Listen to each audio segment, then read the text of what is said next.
Regarde bien mon vidéo. Commençons comme en début d'année avec l'algèbre.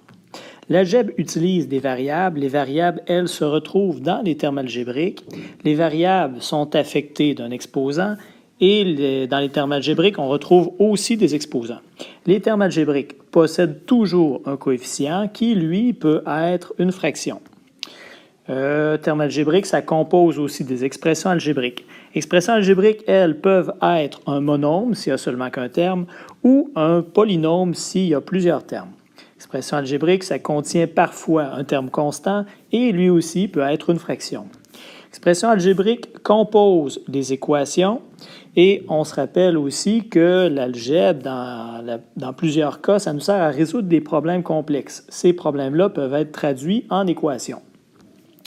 Les équations, elles, peuvent prendre à l'occasion la forme de proportions. Pour ce qui est des proportions, on forme ça avec deux rapports ou deux taux. Quand ces deux rapports ou taux-là sont égaux, on se retrouve avec une proportion. Les rapports, eux, se comportent en fait comme des fractions et les rapports aussi peuvent permettre de représenter des probabilités. Probabilité, ça fait intervenir évidemment le hasard. Probabilité aussi, quand on nomme toutes les possibilités d'une expérience aléatoire, on parle de l'univers des possibles. Dans nos probabilités, on peut avoir une expérience aléatoire qui est composée, donc plusieurs étapes, ou qui est simple, une seule étape. Dans le cas d'une expérience composée, ça nécessite soit la règle de multiplication pour dénombrer les possibilités, ou un arbre des probabilités pour voir avec un peu plus de détails ces différentes possibilités. Dans le cas de situation un peu plus complexe, quand on peut avoir un « et » dans une situation de proportionnalité, on doit multiplier les probabilités. Et dans le cas où il y aurait un « ou » ici, il faut plutôt additionner les probabilités. Nos probabilités aussi peuvent servir à représenter, peuvent être représentées en fait par des pourcentages. Et les pourcentages sont des proportions sur 100. Donc, on se retrouve encore avec des proportions.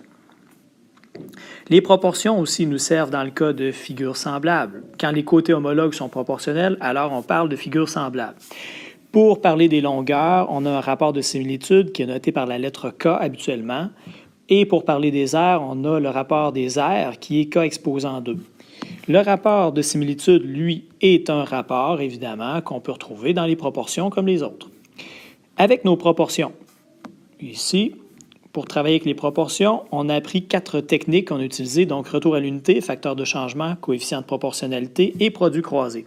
Ces 4 techniques peuvent nous permettre de vérifier si on a effectivement une situation de proportionnalité ou, si c'est le cas, peuvent nous permettre de trouver un 4e terme qui est manquant. Situation de proportionnalité, on peut voir ça dans une droite qui passe dans le plan cartésien, une droite qui passe par l'origine. Le plan cartésien, lui, on peut travailler à partir d'une règle algébrique pour trouver les coordonnées exactes de, par exemple, l'intersection de deux droites dans le plan cartésien. Notre règle algébrique aussi nous permet de générer des points d'une table de valeurs. Ces points-là peuvent se retrouver dans un plan cartésien en utilisant les coordonnées. Nous éprouvons présentement des difficultés techniques. Veuillez nous en excuser.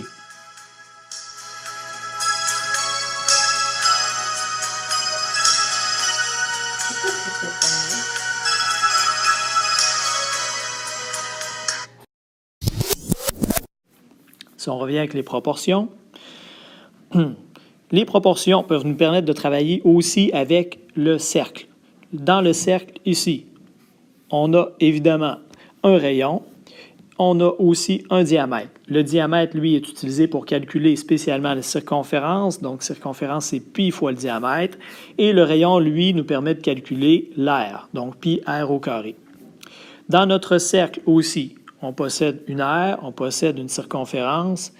Et puis, le cercle, lui, est utilisé. En fait, on peut se servir de notre circonférence pour trouver une longueur d'arc avec une proportion. Ça utilise l'angle au centre et c'est calculé évidemment avec une proportion. Le rayon et l'aire du disque, eux, sont utilisés pour calculer le secteur, parce que le secteur, c'est une partie de l'aire du disque, et le secteur utilise encore un angle au centre et une proportion pour trouver sa mesure. Le cercle, est utilisé pour construire des polygones réguliers. Les polygones réguliers possèdent une somme des angles extérieurs de 360 degrés et une somme des angles intérieurs de 180 fois le nombre de côtés, moins 2. Les polygones réguliers, eux, se retrouvent dans les solides, et puis aussi le cercle aussi se retrouve dans les solides. Le cercle est utilisé pour calculer, pour travailler en fait dans les cylindres. Le cylindre utilise l'aire des bases, a une aire des bases et une aire latérale. L'aire latérale d'un cylindre, c'est utilisé avec la circonférence pour trouver la base du rectangle une fois déroulé. Dans nos solides aussi, cylindre, ça compose des solides complexes à l'occasion, tout comme les pyramides composent des solides complexes et les prismes aussi composent les mêmes solides complexes. Tout ça, ça fait partie des solides et se retrouve dans les polygones réguliers.